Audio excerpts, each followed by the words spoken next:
আসসালামু আলাইকুম ওরহমতুল্লাহ। ওয়াকাদালিকা আখদু রব্বিকা ইদা আখাদাল কুরআ ওয়াহিয়া জালিমা ইন্না আখদাহু আলিমুন শাদীদ। আর তোমার প্রভুর পাকড়াও এমন যে যখন তিনি অন্যায় বস্তিগুলোকে আঁকড়ে ধরেন এবং তার পাকড়াও অত্যন্ত কঠিন। এই পৃথিবীতে কিছু এমন দুর্ভাগ্যজনক মানুষ ছিল যারা নিজের সৃষ্টিকর্তাকে অস্বীকার করে বসেছিল। অস্বীকার তো দূর, শয়তানের প্রলোভনে পড়ে শেষ পর্যন্ত তাদের মধ্যে কিছুটা এমন ছিল যারা আল্লাহ তাবারক ওয়া তাআলাকে চ্যালেঞ্জ পর্যন্ত জানিয়েছিল। আর কেউ তো আবার স্বয়ং নিজেকে খোদা বলে দাবিও করেছিল। কিন্তু তারপর তাদের পরিণতি, তাদের অবস্থা কি হয়েছিল তা সমগ্র পৃথিবী খুব ভালো করে জ্ঞাত আছেন। জ্ঞাত তো নয়, বরং মানুষ যাতে করে তাদেরকে দেখে নিজেকে শুধরে নিতে পারে সেজন্য তাদের কাহিনীগুলোকে কিতাবের মধ্যে খুব ভালো করে সংরক্ষিত করে রাখা হয়েছে।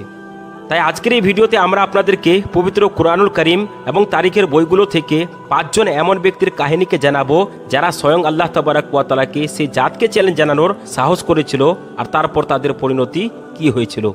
তাই আপনাদের কাছে অনুরোধ যে ভিডিওটিকে শেষ পর্যন্ত অবশ্যই দেখবেন। আর আপনি যদি আমাদের চ্যানেলে নতুন হয়ে থাকেন তাহলে চ্যানেলটিকে সাবস্ক্রাইব করবেন। নম্বর 5, হযরত আদম আলাইহিস সালামের পুত্র কিয়াম। হযরত আদম আলাইহিস সালাম আল্লাহ তাবারক ওয়া তাআলার দরবারে বারবার দোয়া করার কারণে সেই কিয়ামের জন্ম হয়েছিল। সে খুবই লম্বা চওড়া, শক্তিশালী ছিল আর সে নিজের সম্পূর্ণ কাবিলার হেফাজত করে থাকত। কিন্তু কিছুদিন গত হয়ে যাওয়ার পর তার মধ্যে অহংকার প্রবেশ করে যায় আর সে নিজেকে খুবই মহান ভাবতে শুরু করে দেয়। সে নিজেকে এটি ভাবত যে আমি যেই জিনিসকে ইচ্ছা করব সেটিকে ভাঙতে পারবো, যেই জিনিসকে চাইবো সেটিকে উপড়ে ফেলতে পারবো। আমার থেকে শক্তিশালী এই পৃথিবীতে কেউ নেই। যখন হযরত আদম আলাইহিস সালাম নিজের পুত্রের এমন কথাকে বুঝতে পারলেন, মানে তার চারিত্রিক বৈশিষ্ট্যকে জানতে পারলেন, তখন আদম আলাইহিস সালাম আল্লাহ তাবারক ওয়া তাআলার দরবারে দোয়া করলেন, ইয়া রাব্বাল আলামিন, আপনি আমার বারবার দোয়া করার কারণে একটি শক্তিশালী পুত্র দান করেছিলেন, কিন্তু সে এখন অহংকারী হয়ে গেছে, সে অনেক বেশি দাম্ভিকতা দেখায়। ইয়া রাব্বাল আলামিন, আপনি এমন কোনো জিনিসকে সৃষ্টি করেন যেটি থেকে সে যেন বুঝতে পেরে যায় আপনার সামনে তার অকাত ও ক্ষমতা কতটুকু। তারপর আর কি ছিল, শুধুমাত্র হযরত আদম আলাইহিস সালামের দোয়া আল্লাহ তাবারক ওয়া তাআলার দরবারে পৌঁছানোর বাকি ছিল। তো সঙ্গে সঙ্গে আল্লাহ তাবারক ওয়া তাআলা একটি ছোট্ট পতঙ্গ মাছিকে সৃষ্টি করলেন। এরপর যখন হযরত কিয়াম শুয়ে থাকতেন তখন মাছি তার চেহারাতে গিয়ে বসে পড়তো। কিয়াম তাকে মারার খুবই চেষ্টা করত, কিন্তু তার নিজের হাত নিজের চেহারাতেই লাগতো, আর যেই কারণে সে ঘুম থেকে উঠে বসে পড়তো। এর ফলে সে একেবারে পেরেশান হয়ে থেকে গেল। তখন হযরত আদম আলাইহিস সালাম নিজের পুত্র কিয়ামকে বললেন, এ কিয়াম, তুই এত শক্তিশালী হওয়ার পরও এই মাছির উপর রাজত্ব করতে পারছিস না, সামান্য মাছিকে কন্ট্রোল করতে পারছিস না, তাহলে একবার ভেবে দেখ এত বড় কায়নাতে যে শাসন করছে সে কত বড় শক্তিশালী হবে। তো যেমনই হযরত কিয়াম এই কথাটি বুঝতে পারলেন, তো সঙ্গে সঙ্গে সে নিজের অহংকার, নিজের দাম্ভিকতা থেকে তওবা করে নিলেন আর পুনরায় আল্লাহ তাবারক ওয়া তাআলার দরবারে ফিরে আসলেন। নম্বর 4, শাদ্দাদ। শাদ্দাদ সাধারণভাবে ইরান বিন সাম বিন নূহ আলাইহিস সালামের সন্তানদের মধ্যে থেকে ছিল। এর শাসন ওমান, ইয়ামান, উর্দান আর উত্তর আরব পর্যন্ত ছড়িয়ে পড়েছিল। ইতিহাসের কিতাবে উল্লেখ আছে যে শাদ্দাদ 7 মুলুকের বাদশা ছিল। যখন তার ভাই শাদিদের মৃত্যু হয়ে যায় তখন সম্পূর্ণ শাসন ব্যবস্থা শাদ্দাদের হাতে চলে আসে, আর যার পর শাদ্দাদ সমস্ত কাবাইলের সর্দার এবং বাদশাদেরকে নিজের বাধ্য করে নিয়েছিল। আর এমনইভাবে সম্পূর্ণ দক্ষিণ আরব তার শাসনে যুক্ত হয়ে যায়, এতদূর পর্যন্ত যে এমন সময় সে তার শাসনকে একেবারে সর্বোচ্চ শিখরে নিয়ে গেছিল। আর এই শাসন তাকে এত অবাধ্য, অহংকারী এবং নীচ বানিয়ে দিয়েছিল যে শেষ পর্যন্ত সে নিজেকে খোদা বলে দাবি করে বসেছিল। কিন্তু সে জামানার ওলামা এবং মুত্তাকিরা তাকে আল্লাহ তাবারক ওয়া তাআলার আযাবকে ভালো করে মনে করিয়ে দিতে লাগলেন।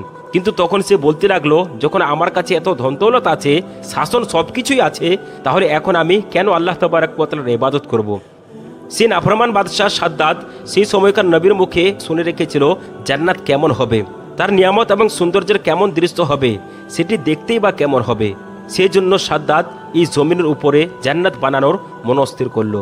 সে বলে থাকতো, আমার সেই জান্নাতের প্রয়োজন নেই যেটিকে আল্লাহ তাবারক ওয়া তাআলা নিজে বানিয়েছেন, কেননা এমন জান্নাতকে তো আমি নিজে এই পৃথিবীতে বানাতে পারবো।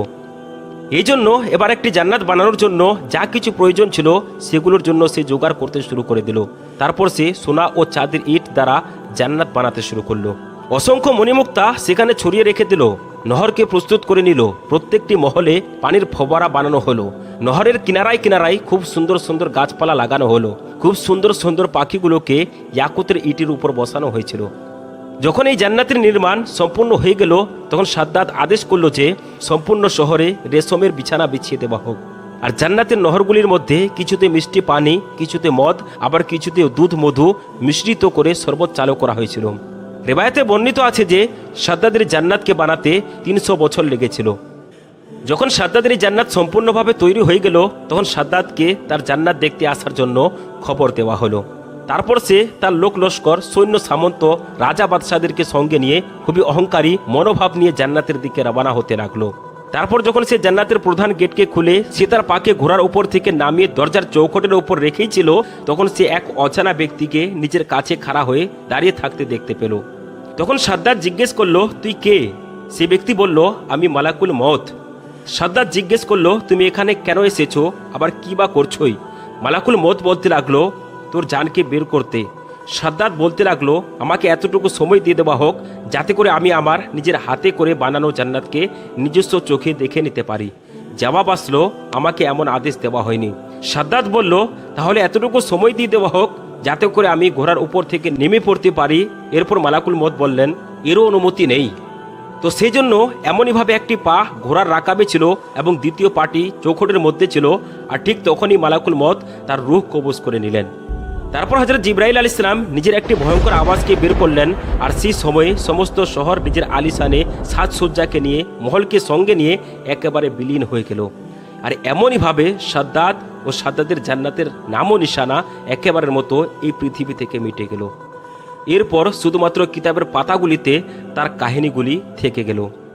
একদিন আল্লাহ তাবারক ওয়া তাআলা মালাকুল মউতকে জিজ্ঞেস করলেন, এ মালাকুল মউত, বনি আদমের রূহকে কবজ করতে তোমার কি কখনো কষ্ট হয়েছে? তখন মালাকুল মউত বললেন, জি হ্যাঁ, দুই ব্যক্তির রূহ কবজ করতে আমার ভীষণই কষ্ট হয়েছে। একবার যখন একটি জাহাজ সমুদ্রে ডুবে গিয়েছিল আর এক গর্ভবতী মহিলা কাঠ ধরে সেই সমুদ্রতে ভাসছিল, আর এমতো অবস্থায় সেই মহিলাটি তার একটি ছেলে সন্তানের জন্ম দেয়। কিন্তু এমন সময়ে ওই মহিলার মৃত্যুর সময় চলে আসে আর তার শিশুকে একা ওই মধ্য সমুদ্রতে রেখে দেবার হুকুম আসলো। তখন ওই সদ্য ভূমিষ্ঠ শিশুর দিকে তাকিয়ে আর তার মায়ের জান কবজ করতে আমার ভীষণই কষ্ট হয়েছিল। আর দ্বিতীয়ত, যখন সাদ্দাদের জানকে কবজ করতে গিয়েছিলাম, যখন সে তার দুনিয়ার জান্নাত বানায় এবং সেখানে প্রবেশ করার মুহূর্তে এক পা ভিতরে দেওয়ার সাথে সাথে আরেক পা বাইরে থাকা অবস্থায় তার মৃত্যুর আদেশ চলে আসে আর আমি তার জানকে কবজ করে নিই। এই দুইটি সময় আমার খুবই কষ্ট হয়েছিল। তখন আল্লাহ তাবারক ওয়া তাআলা বললেন, ওহে মালাকুল মউত, সমুদ্রের মধ্যে যে শিশুর মায়ের জান কবজ করতে তোমার কষ্ট হয়েছিল সেই শিশুটি ছিল সাদ্দাত। তাকে আমি মাঝ সমুদ্র থেকে উঠিয়ে নিয়ে এসে বাদশাহ বানিয়েছিলাম। তাকে প্রচুর ধন সম্পদ দিয়েছিলাম, কিন্তু তারপরেও সে আমাকে অস্বীকার করে আর নিজেকে খোদা বলে দাবি করেছিল। সেই জন্য তার পরিণাম আমি এটি দিলাম। নাম্বার 3, নমরুদ। হযরত নূহ আলাইহিস সালামের সেই মহান তুফানে নূহের পর বেবিলিন, নিনওয়া, সিনার এবং তার আশেপাশের অঞ্চলগুলিতে মানুষের জনবসতি গড়ে উঠতে শুরু করলো। সে এলাকাতে শাম বিন নূহের সন্তানদের মধ্যে একজন ব্যক্তির জন্ম হয় যার নাম কুশ ছিল। আর তার একটি সন্তান হয়েছিল যাকে তারিখের পাতাতে নমরুদ বাদশাহের নামে জানা হয়ে থাকে। নমরুদ একজন শক্তিশালী, অহংকার এবং জালিম শাসকের সঙ্গে সঙ্গে একজন মূর্তি পূজারীও ছিল।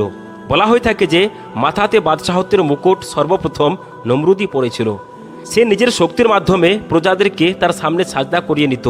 নমরুদের সময় ছিল খ্রিস্টপূর্ব 3000-এর কাছাকাছি। নমরুদকে এই পৃথিবীর সবচেয়ে পুরানো সভ্যতা সুমরি ও সভ্যতার সর্বপ্রথম বাদশাহ বলা হয়ে থাকে। এই সময় আল্লাহ তাবারক ওয়া তাআলা হযরত ইব্রাহিম আলাইহিস সালামকে নবী রূপে প্রেরণ করেছিলেন। এরপর যখন আল্লাহ তাবারক ওয়া তাআলা হযরত ইব্রাহিম আলাইহিস সালামকে নবুয়ত দান করলেন এবং নিজেকে তিনি রাসূল হিসেবে ঘোষণা করলেন, তখন হযরত ইব্রাহিম আলাইহিস সালাম বাবুলের মানুষদেরকে এক আল্লাহর ইবাদত করার জন্য দাওয়াত দিতে শুরু করলেন আর মূর্তি পূজার সরাসরি বিরোধ করলেন। সেই জন্য নমরুদ হযরত ইব্রাহিম আলাইহিস সালামকে নিজের দরবারে ডেকে পাঠালো। এরপর নমরুদ হযরত ইব্রাহিম আলাইহিস সালামকে বলল, হে ইব্রাহিম, তোমার রব কে, যার ইবাদত করার জন্য তুমি মানুষদেরকে দাওয়াত দিচ্ছ? তখন হযরত ইব্রাহিম আলাইহিস সালাম বললেন, আমার রব সেই যিনি জীবিত করেন এবং মৃত্যু দান দেন। এর জবাবে নমরুদ বলল, আমিও তো জীবিত করি এবং মৃত্যু ঘটাই। তখন সে আদেশ দিল, জেল থেকে 2 জন কয়েদিকে বের করে নিয়ে এসো। এমন ব্যক্তিকে বের করে নিয়ে আসা হলো যাদের মৃত্যুর সাজা নির্ধারিত করে দেওয়া হয়েছিল। তারপর তাদের 2 জনের মধ্যে একজনকে হত্যার আদেশ দিল আর অন্যজনকে মাফ করে দিল। এটি দ্বারা সে এটাই প্রমাণ করতে চাইছিল যে সেও জীবিত করতে পারে, আবার মারতেও পারে। তখন হযরত ইব্রাহিম আলাইহিস সালাম ভাবলেন, যদি তিনি এর সঙ্গে মৃত্যু এবং জীবনের সম্পর্কে বিতর্ক করেন তাহলে তার যে উদ্দেশ্য সেটি সম্পূর্ণ হয়ে যাবে। এই জন্য হযরত ইব্রাহিম আলাইহিস সালাম ভাবলেন, কোনো বিতর্ক করার পরিবর্তে একটি এমন মজবুত দলিলকে পেশ করা হোক যাতে করে হক এবং বাতিলের মধ্যে যে পার্থক্য রয়েছে সেটা পরিষ্কার হয়ে যায়। এরপর হযরত ইব্রাহিম আলাইহিস সালাম বললেন, বেশক আল্লাহ তাবারক ওয়া তাআলা সূর্যকে পূর্ব থেকে উদিত করেন, তাহলে আপনি সেটিকে পশ্চিম থেকে নিয়ে এসে দেখান। সে অবাধ্য অহংকারী বাদশাহ এটি শুনে হতভম্ব হয়ে গেল, তার মাথা নিচু হয়ে থেকে গেল। এরপর নমরুদের এটি বুঝতে আর বাকি ছিল না যে ইব্রাহিম আলাইহিস সালাম কিভাবে আগুন থেকে মুক্তি পেয়েছিলেন। এরপর নমরুদের বলার কারণে হযরত ইব্রাহিম আলাইহিস সালাম শাম দেশ মানে সিরিয়ার দিকে চলে গেলেন। এরপর নমরুদ আল্লাহ তাবারক ওয়া তাআলার সন্ধান এবং তার সঙ্গে যুদ্ধ করার জন্য একটি উঁচু মিনার তৈরি করলো, আর যেটি মিনারে বাবুল নামে বিখ্যাত হয়েছিল। বলা হয়ে থাকে যে এই মিনারের উপরে চড়ে সে আসমানের খোদা তাআলাকে চ্যালেঞ্জ জানাতো, আর যখন আসমান থেকে কোনো জবাবই আসতো না তখন সে খুবই অহংকার ভরা মন নিয়ে হাসতে থাকতো, আর তখন মানুষজন তার আগে সাজদা করতে লাগতো। শেষ পর্যন্ত একদিন একটি ফেরেশতা মানুষ রূপ ধারণ করে তার দরবারে পৌঁছালো, আর তাকে এক আল্লাহর ইবাদত করার জন্য দাওয়াত দিতে গিয়ে বলল, হে নমরুদ, সেই খোদা তাআলাকে ভয় করো আর তার নাফরমানি থেকে বেঁচে থাকো, কেননা খোদা তাআলার শক্তি এবং ক্ষুদ্র তোমার এবং তোমার ফৌজের সবার থেকে অনেক বেশি। যদি তিনি চান তাহলে তার সবচেয়ে দুর্বল একটি মখলুক দ্বারাই তোমাকে ধ্বংস করে দিতে পারেন। এমন কথা শোনার পর নমরুদ আল্লাহ তাবারক ওয়া তাআলার সঙ্গে যুদ্ধ করার এলান করে দিল। সেই জন্য সে ফেরেশতাও তাকে তার সেনাবাহিনী তৈরি করার জন্য 3 দিন সময় দিয়ে চলে গেলেন। 3 দিন পর আল্লাহ তাবারক ওয়া তাআলার হুকুমে নমরুদের ফৌজের উপর মশার ফৌজ আক্রমণ করলো, আর যার পরিণতিতে তার সমস্ত ফৌজ ধ্বংস হয়ে গেল। এমন সময়ে আল্লাহ তাবারক ওয়া তাআলা একটি মশাকে নমরুদের উপরে পাঠিয়ে দিলেন, আর যে তার নাকের রাস্তা দিয়ে নমরুদের মস্তিষ্কের ভিতরে প্রবেশ করে যায়। এরপর নমরুদ যন্ত্রণাতে একেবারে অজ্ঞান হয়ে যায়। রিবায়াতে বর্ণিত আছে যে যখন সে নিজের হাতে করে জুতা মাথাতে মারত তখন সে মশাটি কিছু সময়ের জন্য সুস্থ হয়ে যেত, আর তখন সেও কিছুটা শান্তি পেত। বলা হয়ে থাকে যে কোনো ব্যক্তি নমরুদের দরবারে আসলে সে নমরুদের হাতে চুমু খাওয়ার পরিবর্তে তার মাথাতে জুতো দিয়ে কয়েকটা বাড়ি মারার জন্য বলতো। নমরুদের এই অবস্থা 40 বছর পর্যন্ত প্রতিনিয়ত ছিল, আর শেষ পর্যন্ত নমরুদ এমনইভাবে বেইজ্জত হয়ে একেবারের মতো এই পৃথিবী থেকে ধ্বংস হয়ে গেল। নম্বর 4, ফেরাউন রমসেস সেকেন্ড। ফেরাউন মিশরের বাদশাহ ছিল, আর সে তখন থেকে নিয়ে আজ পর্যন্ত এই পৃথিবীর সবচেয়ে অত্যাচারী শাসক ছিল। সে খুবই আত্ম অহংকার ছিল, আর সে সত্যি খুবই জালিম শাসক ছিল। সে এতটা জালিম ছিল যে আল্লাহ তাবারক ওয়া তাআলা তার কাহিনীকে কুরআনুল কারীমের কয়েক স্থানে উল্লেখ করে রেখেছেন। ফেরাউন যদিও জালিম ছিল, কিন্তু তার মহলে বসবাসকারী এক পবিত্র নারী হযরত আসিয়া আলাইহিস সালাম এক আল্লাহর উপর ঈমান নিয়ে এসেছিলেন। ফেরাউন সেই সময় মানুষদের কাছে নিজেকে একজন খোদার উপর উপস্থাপন করেছিল, তাদেরকে তার পূজা করার জন্য বাধ্য করত। মিশরীরা মনে করত যে এই ফেরাউন মানুষ এবং দেবতার মধ্যে মধ্যকার রাস্তা, মানে তারা মনে করত উপরে যে একজন খোদা তাআলা আছে তিনি ফেরাউনকে তাদের পথপ্রদর্শক হিসেবে পাঠিয়েছেন। সাধারণভাবে ফেরাউন নিজের জাতির মানুষদেরকে নীল দরিয়ার মাধ্যমে গোমরাহ করে রেখেছিল। সেটি এমনভাবে যে ঈদের দিনে দরিয়ায় নীল যেমনই ভর্তি হয়ে যেত তখন মানুষজনের কাছে একটি এলান করে দেওয়া হতো যে তাদের জন্য ফেরাউন নীল দরিয়াকে পরিপূর্ণ করে দিয়েছেন, আর এই জন্য তোমরা তাকে সাজদা করো। আর যার পর সে মূর্খ জাহিল মানুষেরা এটি বিশ্বাস করে নিয়ে তাকে সাজদা করতে শুরু করে দিয়েছিল। এমনই করে একবার নীল দরিয়ার পানি কম হয়ে যায়, আর যে কারণে মানুষজন ক্ষুধার্থে মারা যাচ্ছিল। এরপর সমস্ত কম একত্রিত হয়ে ফেরাউনের কাছে গেল, আর ফেরাউনকে বলতে লাগলো, আমাদের সন্তান সন্ততি জীবজন্তু এবং পোষ্য সমস্ত কিছু নষ্ট হয়ে যাচ্ছে, মারা যাচ্ছে। যদি তুমি আমাদের খোদা হয়ে থাকো তাহলে নীল দরিয়ার পানিকে আবার চালিয়ে দাও। তখন সেই শয়তান লাইন জবাব দিল, ঠিক আছে, এমনটি হবে। তারপর সে একটি সাধারণ পোশাক নিয়ে টুপি এবং একটি ছায়ের থালার সঙ্গে নিয়ে বিশাল জঙ্গলের দিকে চলে গেল, আর যেটি বর্তমানে মিকিয়াসের নাম অনুসারে বিখ্যাত আছে।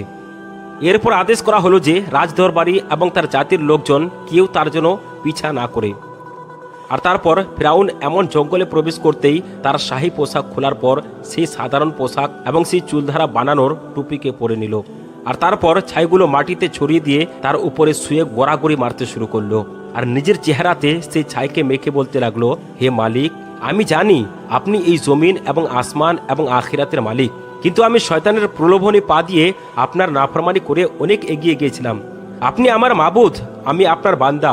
আপনি আমার উপরে যে সিদ্ধান্ত নিয়েছেন সেটা তো নির্ধারিত হয়ে গিয়েছে, কিন্তু হে মওলা, আপনি আমাকে এখন আর আমার কওমের কাছে বেইজ্জতি করবেন না। আপনি তো সবথেকে বড় দয়াবান। এদিকে ফেরাউনের কথা এখন সম্পূর্ণই হয়নি, আর এরই মধ্যে আল্লাহ তাবারক ওয়া তাআলা নীল দরিয়াকে চালু হওয়ার আদেশ দিয়ে দিলেন। আর দরিয়াকে বললেন, হে দরিয়া, যতদূর পর্যন্ত ফেরাউন যাবে ততদূর পর্যন্ত যেন তুমিও তার সঙ্গে সঙ্গে যাও।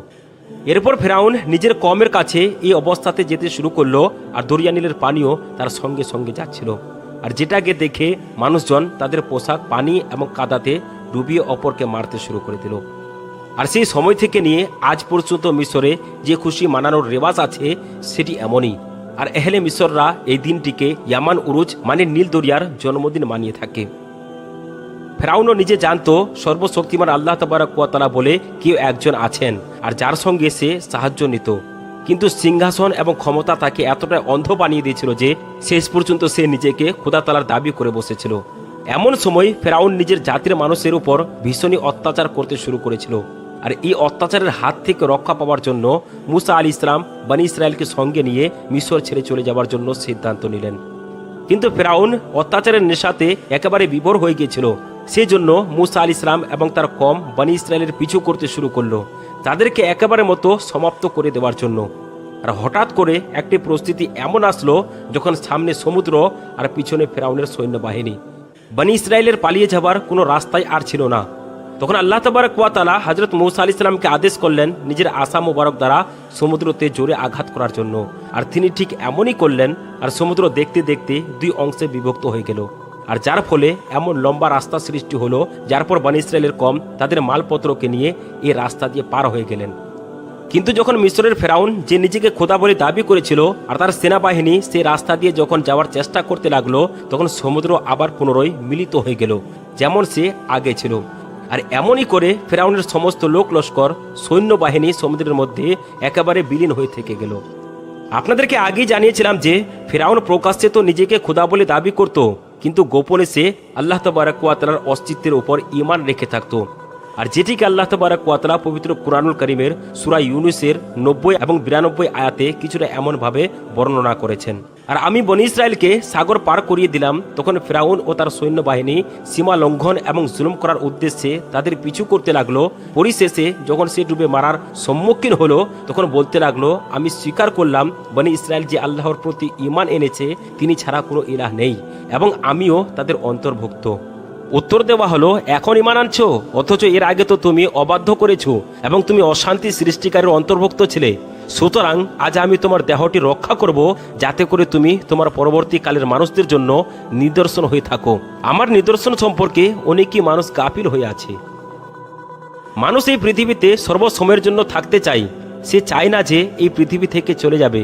সেজন্য সে নিজের ऐश আরাম করার সমস্ত জিনিসকে এখানে বানিয়ে রাখে। সে চায় জান্নাতের মজা এই দুনিয়াতেই যেন মিলে যায়, কিন্তু এমনটি তো এই পৃথিবীতে সম্ভব নয়। যে এই পৃথিবীতে এসেছে তাকে এই পৃথিবীকে ছেড়ে একদিন না একদিন অবশ্যই যেতে হবে। এই জন্য আমাদের সকলেরই প্রয়োজন হবে যে এই কাহিনীগুলো থেকে শিক্ষা নিয়ে নিজের আসছে সময়ের জন্য আল্লাহ রাব্বুল আলামিনের কাছে খুব করে দোয়া করার। আল্লাহ রাব্বুল আলামিন যেন আমাদের সকলকে অহংকার অবাধ্য হওয়ার হাত থেকে যেন বাঁচিয়ে রাখেন, আমিন। বন্ধুরা, আশা করি যে আজকের এই ভিডিওটি আপনাদেরকে ভালো লেগেছে। যদি ভালো লেগে থাকে তাহলে একটি লাইক করবেন, এবং চ্যানেলে যদি আপনি নতুন হয়ে থাকেন তাহলে চ্যানেলটিকে সাবস্ক্রাইব করবেন। আসসালামু আলাইকুম ওয়া রাহমাতুল্লাহি ওয়া বারাকাতুহু।